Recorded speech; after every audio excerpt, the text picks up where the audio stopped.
আমি তাহলে 20-25টা ছবি কিভাবে করলাম? আমি এখন পর্যন্ত এই কথাটা কারো মুখ থেকে, এত সিনিয়র, এত নতুন, এত বড় বড় মানুষদের সঙ্গে আমি কাজ করেছি, তারা কেউ কেন কোনোদিন এই 13-14 বছরে পড়লো, কেউ একজনও কেন কমপ্লেন করে না? আর নতুন একটা ছেলে এসে সে এতটা ডিসঅনেস্ট, আমি আমার পার্সোনাল পয়েন্ট অফ ভিউ বলছি, বাকি সবকিছু ওনারা বলবে, যে একটা কাজে কেউ টাকা কম থাকতে পারে, বেশি থাকতে পারে, কিন্তু নিজের কাজের সঙ্গে এতটা ডিসঅনেস্ট মানুষ আমি এই 13 বছরের ক্যারিয়ারে দেখি নাই ফিল্মে। আমি গ্রামের যারা ছেলেরা এসে শহরে কাজ করে এবং নিজের পায়ে দাঁড়ায়, আমি ওদেরকে সবসময় রেসপেক্ট করি। আমি নিজে শহরে বড় হওয়া মানুষ, কিন্তু তারপরেও আমার সবসময় সিম্প্যাথিটা থাকে ওদের উপর, যে ছেলেমেয়েরা গ্রাম থেকে উঠে আসে, নিজের চেষ্টায় নিজে কিছু করে।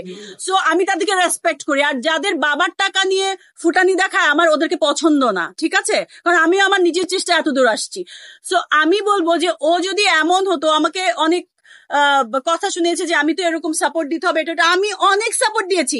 একদিন দুদিন এমন হয়েছে যে আপা আজকে পেমেন্ট না দিই, আজকে প্রোডাকশন খরচটা চালাচ্ছি, আমি বলছি ওকে নো প্রবলেম, পেমেন্টটা পরে দাও।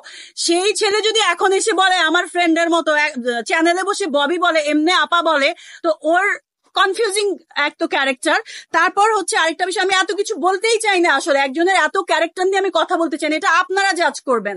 কিন্তু আমি এখন মানে বাধ্য হয়ে অলমোস্ট এটা বলছি যে এতটা ডিসঅনেস্টি নিজের কাজের সাথে, এটা আসলে আমি দেখি নাই।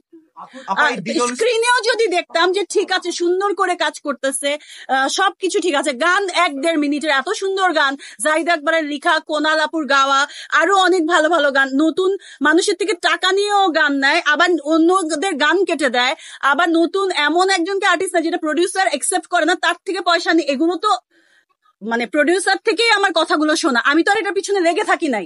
ছবিটা দেখে আমি হার্ট হয়েছি, এবং ডাবিং এর সময় আমাকে শুধু ডাবিং এর সিনগুলি দেখিয়েছে, যে পুরো ছবি দেখা যাবে না, পুরো ছবিটাও দেখায় নাই।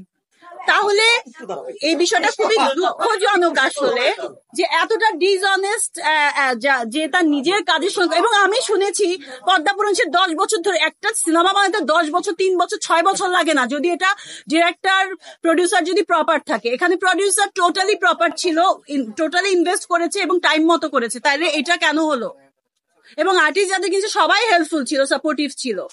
এখন যদি আমার দোষ দেয়, আমাকে বলে প্রডিউসারের দোষ, তারা টাইমলি পয়সা দেয় নাই। প্রডিউসারকে বলে আমাকে ডেট নিয়েছে 15 থেকে 17 দিন, আমার শুট হয়েছে 6 দিন। কেন 6 দিন? আমার যতটুকু ফুটেজ, আরো ফুটেজ কেটেছে, সেটা 6 দিনের শুট, তাহলে আমি কিভাবে টাইমলি না এসে এতগুলো শুট করলাম?